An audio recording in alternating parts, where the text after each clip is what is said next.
নমস্কার, আমি উজ্জ্বল চক্রবর্তী। আজকে একটি বিশেষ প্রসঙ্গ নিয়ে হাজির হয়েছি, সেটা হচ্ছে জন্মাষ্টমী। আগামী দিন আসছে জন্মাষ্টমী। এই জন্মাষ্টমীর দিন কি করবেন এবং যারা সন্তানহীনতায় ভুগছেন, যাদের সন্তান সন্ততি কিছুই হচ্ছে না, তারা কি করবেন, এই জন্মাষ্টমীর দিনে কি করলে তাদের সন্তান প্রাপ্তি হবে, এই বিষয়টা নিয়ে আমি বলছি।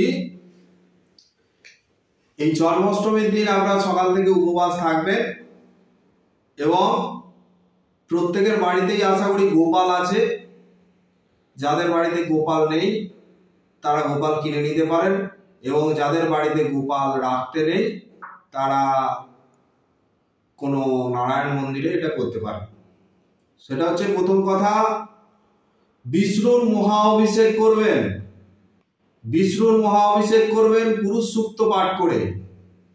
পুরুষ সূক্ত পাঠ এবং শ্রী সূক্ত পাঠ, পুরুষ সূক্ত পাঠ আর শ্রী সূক্ত পাঠ করে আপনারা দুধ দিয়ে বিষ্ণুর মহা অভিষেক করবেন।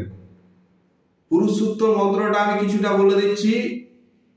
ওং সহস্র শ্রীরেখা পুরুষ সহস্রাক্ষ সহস্রপাত সভৌমি গুম সর্বতস্বিদ্বা ততিষ্ঠ দশাঙ্গুলম পুরুষয়ে বেদগম সর্বম যদ্ভূতম যচ্চ ভাব্যম তামৃততশেষাণো যদন্যেনাতিরোহতি।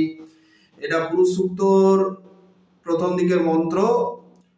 তো এই পুরুষ সূক্ত পাঠ করে আপনারা দুধ দিয়ে অবশ্যই বিষ্ণুর এবং যার বাড়িতে গোপাল আছে গোপালের মহা অভিষেক করবেন।